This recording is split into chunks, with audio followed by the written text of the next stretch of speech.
ഞാൻ എന്തായാലും ഇങ്ങനെ ദിവസങ്ങൾ എന്നെ ഇരിക്കുകയാണ് മക്കളെ എന്റെ കുട്ടികളെ കാണാൻ. കാരണം എനിക്ക് കാര്യമില്ല. Hi hello welcome back to our channel.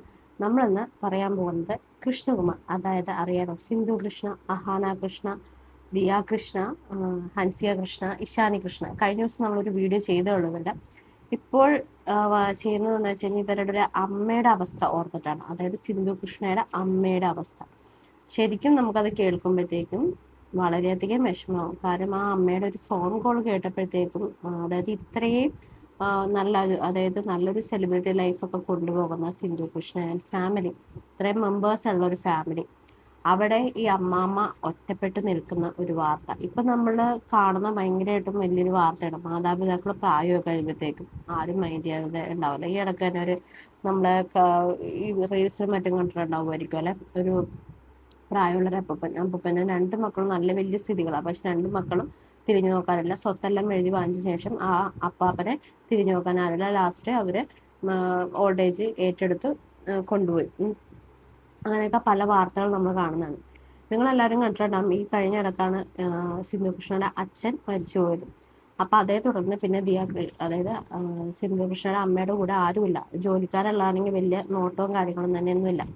അപ്പോൾ ഇവരുടെ ഈ സിന്ധുകൃഷ്ണയുടെ തന്നെ അനിയത്തിയുണ്ട്, സഹോദരിയുടെ മകളാണ് തന്വി. അപ്പൊ ഈ പെൺകുട്ടി ഈ കഴിഞ്ഞ ദിവസം നമ്മുടെ സോഷ്യൽ മീഡിയയിൽ വന്നിട്ട് പോസ്റ്റ് ചെയ്തൊരു വീഡിയോ ഉണ്ട്. അമ്മാമ്മ പറയുന്ന കുറച്ച് കാര്യങ്ങൾ നമുക്ക് ആദ്യം ഒന്ന് കേട്ട് നോക്കാം. എന്താണ് ഡേറ്റ് പറയല്ലേ, ഡേറ്റ് ആരോടാ പറയല്ലേ. ഞാൻ എന്തായാലും ഇങ്ങനെ ദിവസങ്ങൾ എന്നെ ഇരിക്കുകയാണ് മക്കളെ എന്റെ കുട്ടികളെ കാണാൻ. കാരണം എനിക്ക് കാര്യമില്ല. ഞാൻ ഒറ്റയ്ക്കായി. അങ്ങനെ നമ്മൾ വരുമ്പോ അമ്മൂമ്മ വിചാരിക്കും പണ്ടാരം എല്ലാം കെട്ടി എടുത്തോണ്ട് വന്നു, ഇത്ര നാൾ സമാധാനം ഉള്ളത് ഞാൻ ഇപ്പോഴാണ് അറിഞ്ഞതെന്ന്. എല്ലാ മക്കളെ എന്തായിരുന്നു എന്റെ അപ്പൂപ്പൻ പോയി അന്ന് തൊട്ട് ഞാൻ ഒറ്റയ്ക്കായി. എനിക്ക് ആരെടുത്തരും ഇല്ല. ഇപ്പൊ ആകെ പ്രശ്നം എന്ന് വെച്ചാൽ ഈ ജോലിക്ക് വരുന്ന ആൾക്കാരും നേരെ നിൽക്കുന്നില്ല. അതാണ് അമ്മൂമ്മയ്ക്കുള്ള ബുദ്ധിമുട്ട്. അല്ലാതെങ്കിൽ ഇപ്പൊ ഒരു പ്രശ്നമില്ലായിരുന്നു. ഒരു ആത്മാർത്ഥതയുള്ള ഒരു ജോലിക്കാരും ഇല്ല. ആരും ഒരു ഫോൺ കോൾ പോലും ചെയ്യാനില്ല. അത് കാരണം ഇപ്പൊ എനിക്ക് ഇത്രയും BP കൂടി, ഹൈ BP ആണ്. അത്രയ്ക്ക് വയ്യാതെയാണ് മോനെ ഇരിക്കുന്നത്. അതുകൊണ്ട് ഞാൻ വരട്ടെ, ഞാൻ വന്നിട്ട് വേണം അമ്മൂമ്മേനെ കൊണ്ട് രാവിലെ എക്സസൈസ് 4 മണിക്ക് എണീക്കണം. 4 മണിക്ക് എണീച്ച് നമ്മൾ രാവിലെ CPT നടക്കാൻ പോകും, ഓടാൻ പോകും. ഞാൻ എണീക്കും, അവളെന്നെ എണീപ്പിക്കും. അല്ല മക്കളെ, നിങ്ങളെയൊക്കെ കാണുമ്പോ ഒരു പക്ഷേ എന്റെ BP ഒക്കെ കുറഞ്ഞു കിട്ടുമെന്ന്, കുഞ്ഞുങ്ങളെ കാണുമ്പോ കുറഞ്ഞു കിട്ടുമെന്ന് ഞാൻ വിചാരിക്കുന്നു. അതൊക്കെ കുറഞ്ഞു കിട്ടും. നമ്മള് വരുമ്പോഴത്തേക്ക് എല്ലാം ശരിയാവും. അമ്മൂമ്മ വിഷമിക്കണ്ട. ഓക്കെ, എന്തായാലും കുഞ്ഞിനെ കാണാൻ നോക്ക്. കാത്തിരുന്ന് പോയടാ. എനിക്ക് അമ്മൂമ്മ ആദ്യം കരയാതെ ചിരിച്ചിരിക്കുക, അതപ്പോ നമുക്ക് സന്തോഷമാവും കേട്ടാ. ഇനി അമ്മൂമ്മ വിഷമിക്കണ്ട. നമുക്ക് ശരിക്കും ഈ അമ്മയുടെ സങ്കടം കേൾക്കുമ്പോൾ നമുക്കാണെങ്കിലും ഒരു സങ്കടം തോന്നുന്നില്ലേ അല്ലേ? എന്താ എനിക്കെന്തോ ഒരു ഫീൽ കേട്ടോ. ഞാൻ ഈ അമ്മയുടെ സൗണ്ട് വീണ്ടും വീണ്ടും കേൾക്കാൻ നേരത്തെ നമ്മുടെ ഒരു അമ്മ പറയുന്ന കൂട്ട് തോന്നും. സംഭവം വേറൊന്നുമല്ല, നിങ്ങൾക്ക് മനസ്സിലായല്ലോ. ഞാൻ അതായത് ഈ അമ്മ എന്ന് പറഞ്ഞാൽ സിന്ധു കൃഷ്ണയുടെ അമ്മയാണ്. ഇപ്പം നമ്മൾ ഇതിനെക്കുറിച്ച് നമ്മൾ റിയാക്ട് ചെയ്ത് കഴിഞ്ഞാൽ ഉടൻ തന്നെ അവരുടെ ഫാമിലിയിൽ നിന്ന് ആൾക്കാർ ഒന്നില്ലെങ്കിൽ എന്തെങ്കിലുമൊക്കെ പണി തരാൻ വേണ്ടി വരും. അതല്ലെങ്കിൽ ഒന്ന് പറയും അവർ വേറെ കണ്ടന്റ് ഒന്നും ഇല്ലാത്തതുകൊണ്ട് റിയാക്ഷൻ വ്ളോഗേഴ്സ് നമ്മളെ വെച്ചാണ് ജീവിക്കണത്, അവർക്ക് വേറെ പണിയൊന്നുമില്ല എന്നൊക്കെ പറഞ്ഞ് അവർ പറയും. പക്ഷെ നമ്മൾ പറയേണ്ടത് തുറന്ന് പറയണമല്ലോ. ഈ പറയുന്ന സിന്ധു കൃഷ്ണ എന്ന് പറയുന്നവര് അവർ 4 മക്കളെയും അവർ നന്നായിട്ട് നോക്കാനായിട്ട് ടൈം എടുത്തിട്ടുണ്ട്. ഭയങ്കര കഷ്ടപ്പെട്ടാണ് ഈ 4 മക്കളെയും വളർത്തിയതെന്നൊക്കെയാണ് പറയണത്, എല്ലാ അമ്മമാരെ കൂട്ട് തന്നെ. ഇപ്പോഴും ഹൻസികേന കോളേജിൽ കൊണ്ടുവിടാൻ നേരത്തെ ഈ പറയുന്ന സിന്ധു കൃഷ്ണ ഇപ്പോഴും പോകാറും വരാറും, വിടാൻ നേരത്ത് പോകുന്നതും വരാൻ നേരത്തും ഈ സിന്ധു കൃഷ്ണ പിക്ക് ചെയ്യാൻ വേണ്ടി പോകുമെന്നാണ് പറയുന്നത്. അത്രയും എന്താ പറയുക, അത്രയും കാര്യത്തോടെ നോക്കുന്നതാണ് മക്കളെ. അതേപോലെ തന്നെ വീക്ക്ലി, ആഴ്ചയിൽ ഇപ്പൊ ദിയാകൃഷ്ണ കുഞ്ഞൊക്കെ ആയതുകൊണ്ട് തന്നെ വീട്ടിലെ കാര്യങ്ങളൊക്കെ കൊണ്ടുപോകാനായിട്ട് ഇത്തിരി ബുദ്ധിമുട്ടൊക്കെ ആയിരിക്കുമല്ലോ. അതുകൊണ്ട് തന്നെ ഈ സിന്ധു കൃഷ്ണ വീക്ക്ലി 2 ദിവസം ഈ ദിയാകൃഷ്ണയുടെ വീട്ടിലോട്ട്, അവർ താമസിക്കുന്ന ഫ്ലാറ്റിലോട്ട്, ദിയാകൃഷ്ണനും ഹസ്ബൻഡും കുഞ്ഞും താമസിക്കുന്ന വീട്ടിലോട്ട് ഒരു സെർവന്റിനെയും കൊണ്ട് അവിടെ ക്ലീനിങ്ങിനായിട്ട് പോകുമെന്നാണ് പറഞ്ഞത്. അത്രയും ഇമ്പോർട്ടൻ്റ് ആയിട്ട് ഇവരുടെ മക്കളെ കാണുന്നുണ്ട്. അതേ ഒരു ഇമ്പോർട്ടൻസ് ഇവർക്കും കൊടുക്കണ്ടേ, അതായത് ഈ അമ്മയ്ക്കും കൊടുക്കണ്ടേ. ഈ അമ്മ പറയുന്നുണ്ട് ആരും നോക്കാനില്ല, സെർവന്റ് പോലും മൈൻഡ് ചെയ്യുന്നില്ല, അവർക്കൊന്നും ഒരു ഉത്തരവാദിത്വം ഇല്ല എന്നുള്ള രീതിയിൽ പറയുന്നുണ്ട്. കാര്യം ഈ അമ്മ ഇപ്പം ആ വീട്ടിൽ ഒറ്റയ്ക്കാണ്. ആ അച്ഛൻ മരിച്ചുപോയി, ദിയാകൃഷ്ണ, അതായത് ഈ സിന്ധു കൃഷ്ണയുടെ അച്ഛൻ മരിച്ച പിന്നെ ഈ അമ്മയോട് ഒറ്റയ്ക്ക്. അപ്പൊ ആരുമില്ല എന്ന ഇത് എന്ന് വെച്ചാൽ ഈ ഇവര് വീട് എന്ന് പറഞ്ഞാൽ വലിയൊരു സ്ഥലം, അതിനകത്ത് ഒരു വീട്, അത്ര പ്രോപ്പർട്ടികളാ. അപ്പൊ അതിനകത്ത് പ്രത്യേകം പറയുന്നുണ്ട് അമ്മ ആരുമില്ല. അതുകൊണ്ട് തന്നെ ഈ നോക്കാൻ നിൽക്കുന്ന ഈ ഹോം നേഴ്സിനൊക്കെയാണ് വലിയ ഉത്തരവാദിത്വം ഉണ്ടാവത്തില്ല ആരും, കാരണം നാട്ടിലാരും വന്ന് ശ്രദ്ധിക്കാനും പിടിക്കാനും ആൾക്കാരും ഇല്ലല്ലോ. അപ്പൊ ഒരു ശ്രദ്ധക്കുറവുണ്ടാവും, അത് സ്വാഭാവികമാണ് എല്ലാവരും തന്നെ. പക്ഷെ സിന്ധു കൃഷ്ണ ചെയ്യേണ്ട ഒരു കാര്യം തന്നെയല്ലേ ഈ ഈ പ്രായത്തിൽ മാതാപിതാക്കളുടെ നമ്മൾ അവരോട് കമ്മിറ്റ്മെന്റ് ആയിരിക്കേണ്ട ഏറ്റവും ഒരു ഉത്തരവാദിത്തോടെ അവരെ നോക്കേണ്ട ഒരു പ്രായമാണ് അവരുടെ ഈ ഓൾഡ് ഏജ് എന്ന് പറയുന്നത് അല്ലെ. അവരുടെ മനസ്സിൽ പലതരം ചിന്തകളായിരിക്കും ആ ടൈമിൽ കടന്നു പോകുന്നത്. അയ്യോ ഞാൻ എല്ലാവർക്കും ഒരു ബാധ്യതയായി, അങ്ങനെ ഒരുപാട് ചിന്ത. അത് അവരെ പറഞ്ഞിട്ട് കാര്യമില്ല, അവരുടെ ആ പ്രായത്തിന്റെ ഒരു ഇതിൽ അവർക്ക് തോന്നി പോകുന്നതാണ്.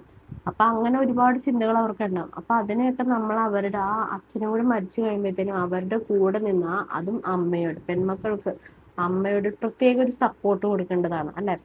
ഈ സിന്ധു കൃഷ്ണയ്ക്ക് 4 പെൺമക്കളുള്ളത് അല്ലെ, അത് നമുക്കറിയാവുന്ന കാര്യമാണ്. അപ്പൊ ഈ സിന്ധു കൃഷ്ണ എന്താ ചെയ്യേണ്ടത്, അമ്മയോട് പ്രത്യേകം ഒരു അറ്റാച്ച്മെന്റ് കൊടുക്കണം. ആ അമ്മയ്ക്ക് പ്രത്യേകം ഒരു സപ്പോർട്ടും, അവരെ എന്നും വിളിച്ച് സംസാരിക്കാനുള്ള ഒരു ഇതെങ്കിലും മനസ്സെങ്കിലും കാണിക്കണം. ഈ അമ്മ പറയുന്നത് നമുക്ക് മനസ്സിലാക്കാൻ പറ്റുന്നത് വിളിക്കാറില്ല എന്നൊക്കെ തന്നെയാണ്. പക്ഷെ അമ്മ അതിനെക്കുറിച്ച് കുറ്റമായിട്ടൊന്നും പറയുന്നില്ലെങ്കിലും ഈ വോയിസിലൂടെ, അമ്മയുടെ വോയിസിലൂടെ നമുക്ക് എന്തായാലും മനസ്സിലാക്കാൻ പറ്റും.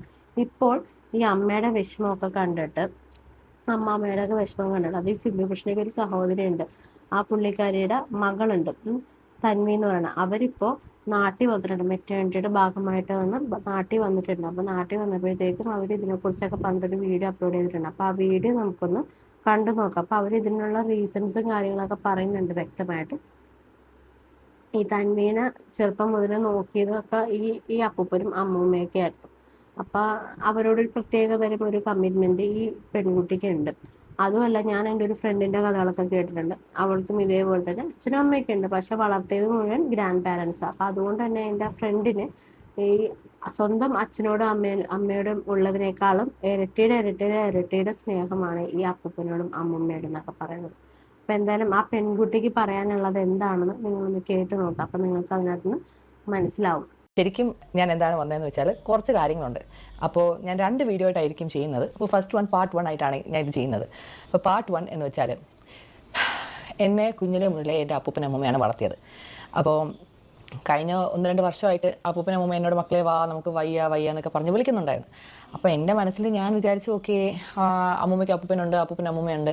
പിന്നെ കഴിഞ്ഞ 1 വർഷം അപ്പൂപ്പന് ഹോം നേഴ്സ് ഉണ്ടായിരുന്നു, പിന്നെ ആൾക്ക് വീട് തൂത്ത് തുടയ്ക്കാൻ ആളുണ്ടായിരുന്നു. അപ്പോൾ ഞാൻ മാസം അങ്ങോട്ട് പൈസ അയച്ചു കൊടുക്കുമായിരുന്നു ഇതിൻ്റെയൊക്കെ ചിലവിന് വേണ്ടിയിട്ട്. എന്നെക്കൂടെ പറ്റുന്ന അത്രയും ഞാൻ അയച്ചു കൊടുക്കുക, കാരണം എനിക്ക് എൻ്റെ കാര്യങ്ങൾ നോക്കണമായിരുന്നു. ഞാനിപ്പോൾ കഴിഞ്ഞ 1 വർഷമായിട്ടല്ലേ യുജുമായിട്ട് വീണ്ടും അടുത്തത്. അപ്പോൾ അതുവരെ എന്നെക്കൊണ്ട് വീട്ടിലെ കാര്യങ്ങളും അങ്ങനെ എന്നെക്കൊണ്ട് പറ്റുന്ന അത്രയും ഞാൻ സ്പെൻഡ് ചെയ്യാൻ വേണ്ടി അയക്കുമായിരുന്നു. പിന്നെ ഈ ഹോം നേഴ്സിനല്ല വൃത്തിയാക്കാൻ വേണ്ടിയിട്ടുള്ള ആൾക്കാർക്ക് ഞാൻ അയക്കുമായിരുന്നു. അപ്പോൾ അവരുണ്ടല്ലോ എന്നുള്ള ധൈര്യത്തിന് ഞാൻ പിന്നെ അവരെ വിളിക്കുമ്പോൾ വരാം ആലോചിക്കാമെന്നൊക്കെ പറഞ്ഞ് ഞാൻ ഇരിക്കുമായിരുന്നു. അവസാനം ഞാൻ പ്രഗ്നൻ്റ് ആയ സമയത്ത് അപ്പൂപ്പൻ മക്കളെ നീ വരുന്നില്ലേ, മക്കളെ നീ എപ്പോൾ വരും. അപ്പോൾ ഞാൻ അപ്പോൾ ചുമ്മാ അപ്പൂപ്പ ഞാൻ എന്തായാലും ഇനി കൊച്ചു ജനിച്ച് കുറച്ച് മാസം കഴിഞ്ഞിട്ട് ഞാൻ അങ്ങോട്ടേക്ക് വരാം, നിങ്ങൾക്ക് രണ്ടുപേരും അങ്ങോട്ടും ഇങ്ങോട്ടും നിങ്ങളുണ്ടല്ലോ. അത് മാത്രമല്ല ഈ ജോലിക്ക് വരുന്ന ആൾക്കാരും സ്ഥിരം നിൽക്കുന്നില്ലായിരുന്നു. നമ്മുടെ ഇച്ചിരി വലിയ വീടാണ്, അവിടെ ഒരു 5 ബെഡ്റൂമുള്ള വീടാണ്. അപ്പോൾ അതെല്ലാം മൊത്തം ഡെയിലി വൃത്തിയാക്കുന്നത് ഇച്ചിരി ബുദ്ധിമുട്ടാണെന്ന് പറഞ്ഞിട്ട് ഇങ്ങനെ സ്ഥിരം ആൾക്കാർക്ക് നിൽക്കാൻ ബുദ്ധിമുട്ടായിരുന്നു.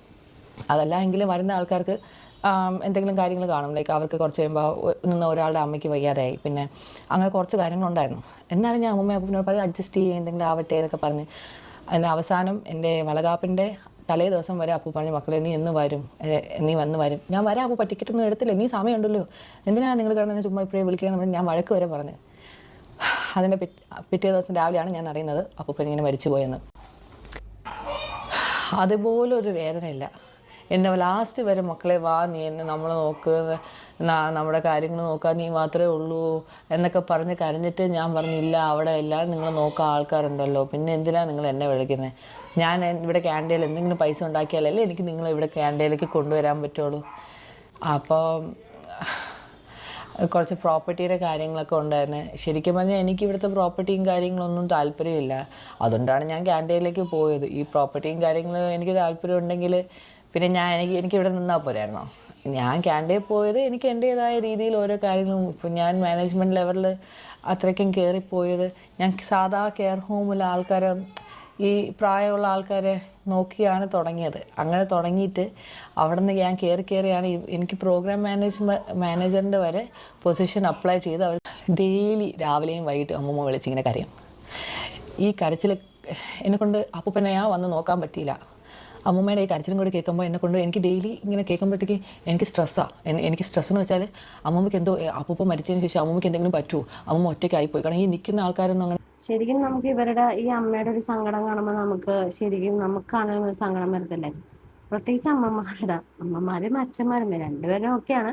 പക്ഷെ അമ്മ ഒറ്റക്കായി പോയിട്ട് ഈ അമ്മ ഇങ്ങനെ പറയാൻ നേരത്ത് സത്യം പറഞ്ഞ സിന്ധു കൃഷ്ണ ഇത് ശ്രദ്ധിക്കേണ്ട ഒരു കാര്യം തന്നെയാണ്. കാരണം അവർ മാത്രമേ ഉള്ളൂ ഇപ്പം മക്കളായിട്ട്. അപ്പൊ എന്തായാലും സിന്ധു കൃഷ്ണ ഇത് ശ്രദ്ധിക്കേണ്ട ഒരു കാര്യം തന്നെയാണ്. അതേപോലെ തന്നെ ഇതിപ്പോ നമ്മൾ പറയാൻ നേരത്ത് അവർ കുറ്റപ്പെടുത്തണമെന്ന് ആഗ്രഹിച്ച് പറയണല്ല. പക്ഷെ നമുക്കിത് കുറ്റപ്പെടുത്താതെ നമുക്ക് പറയാതിരിക്കാനും പറ്റില്ല. കാര്യം എന്ന് വെച്ച് കഴിഞ്ഞാൽ ഇവര് ചെയ്യേണ്ട ഏറ്റവും വലിയൊരു കാര്യമാണിത്. കാരണം പ്രായമായി കഴിയുമ്പോൾ നമ്മൾ ചെയ്യുന്ന ഏറ്റവും വലിയൊരു എന്താ പറയണ ഒരു പുണ്യം എന്നൊക്കെ പറയും നമ്മുടെ മാതാപിതാക്കളെ നോക്കുക എന്ന് പറയുന്നത്.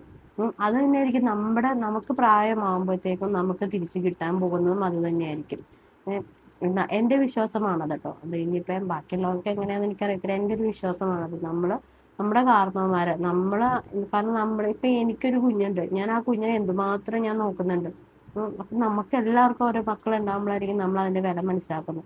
അപ്പൊ നമ്മൾ വിചാരിക്കും നമ്മുടെ പാരന്റ്സ് നമ്മൾ ഇത്രയും കാര്യമായിട്ട് നോക്കിയതാണല്ലോ. അപ്പൊ അതായത് എന്റെ കൊച്ചിന് ഞാൻ കൊടുക്കുന്ന ഒരു കെയർ അതേ കെയർ എനിക്കും എന്റെ പാരന്റ്സ് തന്നിട്ടുണ്ടാവും. അപ്പൊ ആ കെയർ എനിക്ക് കൊടുക്കാൻ പറ്റുന്നെന്ന് പറഞ്ഞു കഴിഞ്ഞാൽ അവർക്ക് പ്രായമാകുമ്പോഴാണ്. ഞാനത് എപ്പോഴും ചിന്തിക്കുന്ന ഒരു കാര്യം കേട്ടോ. അപ്പൊ അതേപോലെ തന്നെ സിന്ധു കൃഷ്ണയ്ക്ക് എത്ര വലിയ സെലിബ്രിറ്റി ആയിക്കോട്ടെ, എത്ര വലിയ തിരക്കുള്ളവരാണെങ്കിലും അവർക്ക് നമുക്കൊന്ന് ഡെയിലി ഒന്ന് വിളിക്കാനും പിന്നെ അതേപോലെ തന്നെ അവരൊന്ന് ഇടക്ക് പോയി വീക്കിലി ആണെങ്കിലും എത്ര ദൂരെ ആണെങ്കിലും അവരൊന്ന് പോയി കാണേണ്ട ഒരു ഉത്തരവാദിത്വം ഉണ്ട് അല്ലെ? അതെന്തായാലും ഇല്ല എന്ന് നമുക്ക് പറയാൻ പറ്റില്ല. അപ്പൊ അതൊക്കെ ഒന്ന് ശ്രദ്ധിച്ചു കഴിഞ്ഞാൽ ആ അമ്മയുടെ ഒരു സന്തോഷം ഉണ്ടാവും. ആ അമ്മയ്ക്ക് ഒരാള് കൂടെ ഉണ്ട്, എന്റെ മകൾ എന്റെ കൂടെ ഉണ്ട് എന്നൊരു എന്താ ഒരു ആത്മവിശ്വാസം കിട്ടിയാൽ തന്നെ മക്കൾക്കൊക്കെ ആണെങ്കിൽ ഈ അമ്മമാർക്കൊക്കെ ആണെങ്കിലും യാതൊരുവിധ കുഴപ്പം ഉണ്ടാവത്തില്ല. അപ്പൊ ഇത്രേ ഉള്ളൂ. ഇനി ഈ പെൺകുട്ടി ഇതിന്റെ പാർട്ട് 2 ആയിട്ട് വരും എന്നൊക്കെ പറയുന്നുണ്ട്. പിന്നെ ഈ പെൺകുട്ടിയുടെ കമന്റ് ബോക്സ് ആണ് നോക്കിയത്. അപ്പൊ അതിനകത്താണെങ്കിലും ഈ കൊച്ചിനെ കുറിച്ചിട്ട് ഈ പെൺകൊച്ചിനെ കുറിച്ച് വളരെ നല്ല അഭിപ്രായം എല്ലാവരും വന്ന് പറയുന്നത്. കാരണം ഈ കുഞ്ഞിനെ അതായത് ഈ പെൺകൊച്ചിനെ ചെറുപ്പം മുതൽ നോക്കിയത് ഈ പറയുന്ന ഈ അപ്പൂപ്പനും അമ്മൂമ്മയാണ്. അതുകൊണ്ട് തന്നെ ഈ കൊച്ചിന് ഭയങ്കര ഇഷ്ടമാണ് എന്നാണ് ഈ അപ്പൂപ്പനും അമ്മൂമ്മയുടെ എന്നൊക്കെ പറഞ്ഞാണ് ഫുൾ കമന്റ് ബോക്സിൽ ഫുൾ പോസിറ്റീവ് കമന്റ്സ് ആണ് കിടക്കുന്നത്. ചിലപ്പോൾ നമുക്ക് പറയാതിരിക്കാം അത് പിന്നെ ആ കുട്ടിയുടെ കമന്റ് ബോക്സ് ആയതുകൊണ്ടായിരിക്കും. പക്ഷെ അങ്ങനെയല്ല, നമ്മുടെ കമന്റ് ബോക്സിൽ നമുക്ക് നെഗറ്റീവ് വരും പോസിറ്റീവ് വരും അല്ലെ? അപ്പൊ ഇത് കണ്ടിട്ട് എനിക്ക് തോന്നുന്നത് ഭയങ്കര റിയൽ ആയിട്ടുള്ള കാര്യമായിട്ടാണ് ആ പെൺകുട്ടി പറഞ്ഞതെല്ലാം കേട്ടിട്ട്. ആ കുട്ടിക്ക് ഭയങ്കര വലിയ താല്പര്യം തന്നെയാണ് അപ്പൂപ്പനോടും അമ്മമ്മയോടും. എന്തായാലും സിന്ധു കൃഷ്ണയുടെ ഒക്കെ ശ്രദ്ധയിൽ പെടാതിരിക്കില്ല ഈ അമ്മയുടെ ഒരു കാര്യം. എന്തായാലും അത് പെടുകയാണെങ്കിൽ തന്നെ സിന്ധു കൃഷ്ണ അതിൻ്റെതായ കാര്യത്തിൽ അവരൊന്ന് മനസ്സിലാക്കാനുള്ള എന്താ പറയുക ഒരു മനസ്സ് കാണിക്കണമെന്നാണ് ഞങ്ങളെ പോലുള്ള എല്ലാവരും അഭ്യർത്ഥന എന്ന് പറയുന്നത്.